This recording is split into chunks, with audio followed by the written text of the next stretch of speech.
Bruce Lee moved silently along the cliff edge of Black Canyon, his body cloaked in dust, blood, and sweat. For 5 days, he had tracked the warlord Malco, a ghost who commanded death squads across the wastelands. Now Bruce was alone, no weapons, only fists, focus, and fury. Far below, a ruined temple lay hidden between canyon walls. Smoke curled into the sky. That was Malco's final hideout. Bruce leapt down ledges with feline precision. Loose stones shifted, but he never slipped. He reached the base. The earth here smelled of oil and death. A trap sprung. 2 masked sentries lunged. Bruce parried the first blade, cracked the attacker's elbow, then spun into a brutal crescent kick, sending the second flying into a rock wall. Their silence was replaced by alarms echoing across the canyon. Bruce sprinted toward the temple as spotlights flared on. A steel gate slammed shut behind him. He was inside. No way out but forward. Inside, walls dripped with rust and oil. Torches lit a long corridor marked by tribal skulls. A voice echoed from the shadows. "Bruce Lee, you came to die." It was Malco. Bruce didn't reply. His silence was sharper than any insult. From the dark emerged 6 of Malco's elite, tall, brutal, armored in scavenged steel. One charged with a chain.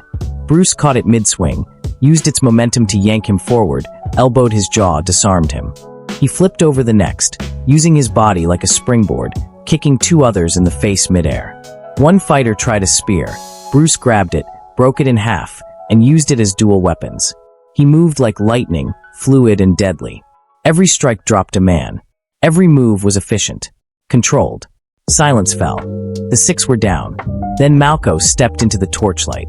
He was massive, bare-chested, tattoos covering his arms, eyes like a predator.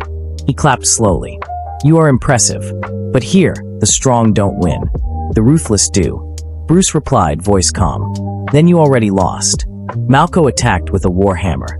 Bruce dodged the crushing blows, every strike shaking the floor.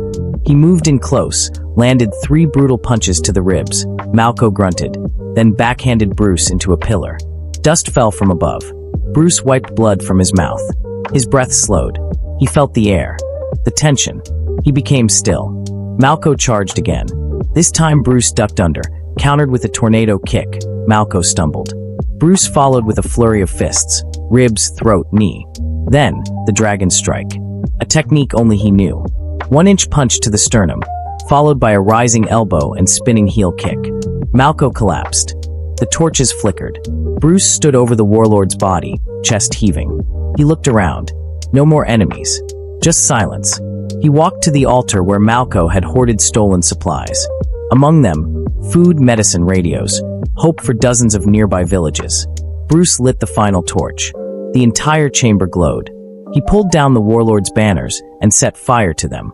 Smoke filled the room, rising like the end of a curse. Outside, the canyon winds howled. Bruce stepped into the open, bruised but unbroken. As the sun returned on the horizon, he vanished into the light, barefoot, silent, unstoppable.